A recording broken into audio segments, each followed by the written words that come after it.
It was the 81st Annual Academy Awards, and there were some major wins from the previous year that we need to talk about. The Coen brothers finally got their due in Hollywood after directing several classic films like Fargo and The Big Lebowski, by winning not only Best Director for No Country for Old Men, one of the rare times more than one director was awarded for directing, but also Best Picture as producers of the film and Best Adapted Screenplay as the writers, and they were also nominated for Best Film Editing. The ceremony also decided to award the great Daniel Day-Lewis his second Academy Award for Best Actor in There Will Be Blood. Marion Cotillard became one of the few actresses to win Best Actress for a performance in a foreign language film, and there was even a little bit of a Cinderella story when Diablo Cody, who previously worked in adult entertainment, and we'll just leave it there, received an Oscar for writing Juno, her first major screenplay. Also walking home with his second Academy Award was Brad Bird, who came in and masterfully saved Ratatouille from production hell, delivering what was considered by many to be one of the year's best films. In the end, there was really no complaints for the previous ceremony. So the industry was entering this year, the 81st Annual Academy Awards, controversy-free.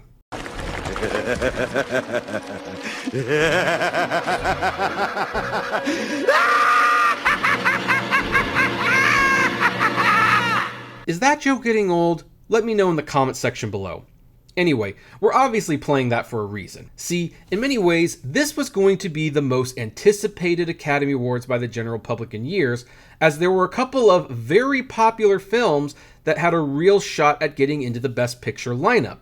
But the Academy screwed themselves with those nominations. For the nominations for Best Picture included The Curious Case of Benjamin Button, Frost Nixon, Milk, The Reader, and Slumdog Millionaire. Now, most of those movies are good, if not great, but there was one movie that was noticeably absent from those nominees.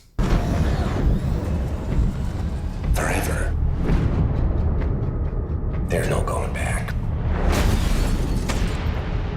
See, to them, you're just a freak.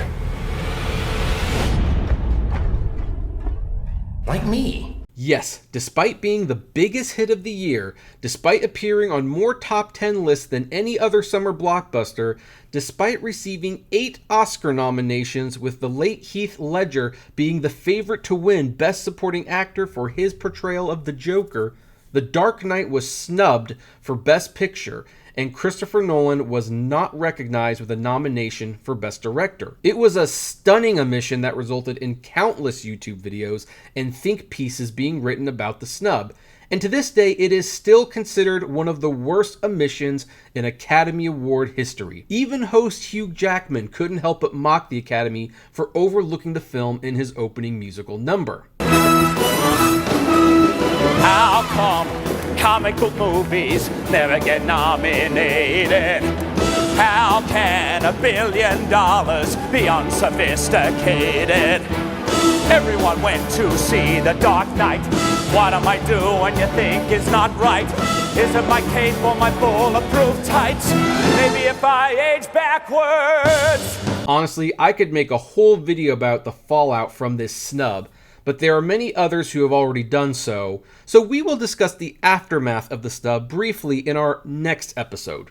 For now, let's talk about Best Animated Feature, which was entering its 8th year of existence, and if not for at least one notable nominee, this might have been one of the worst lineups ever. Even the snubs were rather, well, it's hard to call them snubs in the first place. The most obvious omission was $9.99, a stop-motion film that followed the lives of various Australians and their personal troubles. The visuals of the movie were wonderful, as was the talented voice cast, but while it received mostly positive reviews, the story wasn't spoken as fondly of as was the animation style, and the movie is largely forgotten to this day, and personally, I can't really say it's worth going out of your way to see. The second snub was The Sky Crawlers, a contemplative anime from Japan that also had wonderful visuals, but story-wise may have been too cold for voters, with characters that spouted off philosophy and mediations rather than had meaningful relational conversations. What could have potentially been the biggest snub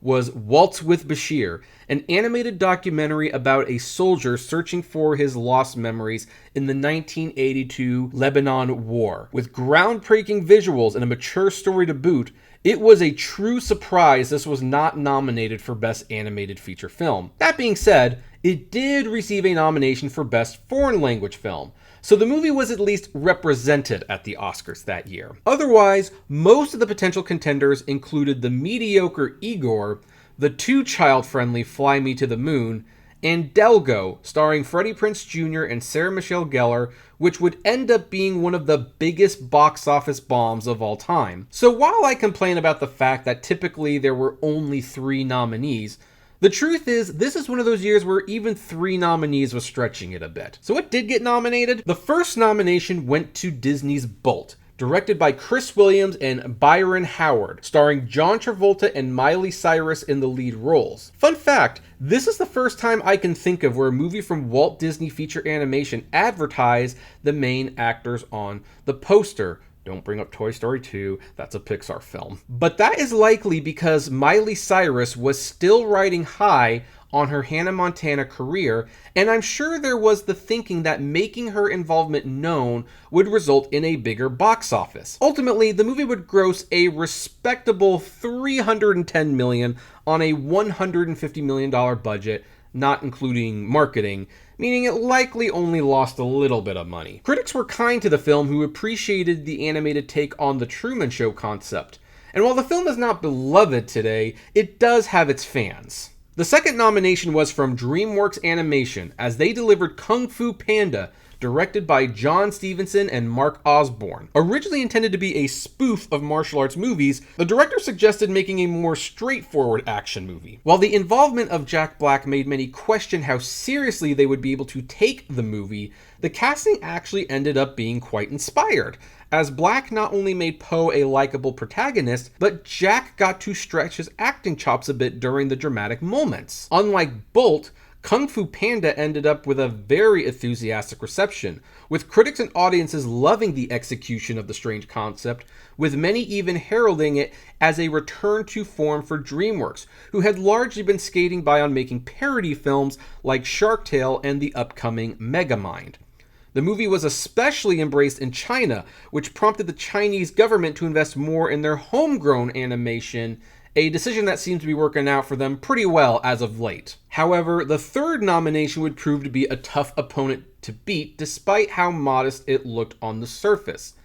A movie about a little robot called Wall-E. From Pixar Animation and director Andrew Stanton, the Academy Award-winning director of Finding Nemo, Wall-E told the story of a little robot on Earth tasked with cleaning up trash after humans have abandoned it. And when I say abandoned it, I mean the planet, not the robot. Ambitious even for Pixar and mostly silent to boot, Wall-E proved to be another critical hit for audiences and critics alike. The movie was one of the highest-grossing films of the year, and like Ratatouille last year, received some discussion about possibly receiving a Best Picture nomination, which, as you know, it failed to get. Despite the love for Kung Fu Panda, most admitted it would be difficult for Wall-E to lose. The show opened with a musical number by Hugh Jackman, who joked about how he was the Oscar host instead of an Oscar nominee for Australia.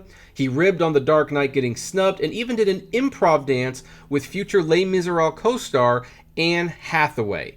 And many agreed it was a great opening to the show. Then it was time for the awards, with Penelope Cruz being the first winner of the night in the category of Best Supporting Actress, which she won for Woody Allen's Vicky Cristina Barcelona. Then Dustin Lance Black won Best Original Screenplay for Milk, and gave a passionate speech about what the real Harvey Milk meant to him as a kid, and what an honor it was to be able to share his story with the world. Simon Beaufoy then won Best Adapted Screenplay for Slumdog Millionaire, in what would be the first of many awards for the film that night. Then it was time for Jennifer Aniston and Jack Black to present the award for Best Animated Feature Film. The banter about actors being replaceable by animation might have hit very hard if Jack Black hadn't made the following joke. It's not that bad, actually. I make more money doing animation than live action. Really? I didn't make that much money when I did The Iron Giant. Do you have some, Special animated career strategy? Oh, yeah. Each year I do one DreamWorks project, then I take all the money to the Oscars and bet it on Pixar. Yeah, he's not making it easy to keep up the suspense here. After one more joke about Black's comments to Jeffrey Katzenberg, Aniston announced the winner. Wow. Wall-E! And with that, Andrew Stanton walked up on stage to receive his second Academy Award for Best Animated Feature, and Pixar's winning streak continued. But why did Wall-E walk away with the gold? Well, it's a little bit more obvious this time, to the point where it almost feels pointless to discuss. But here are 3 key reasons. Number 1, relatively weak competition. With all due respect, the competition this year was frankly weak. This was one of those weak years that critics highlight when they argue that the Best Animated Feature category should be discontinued altogether.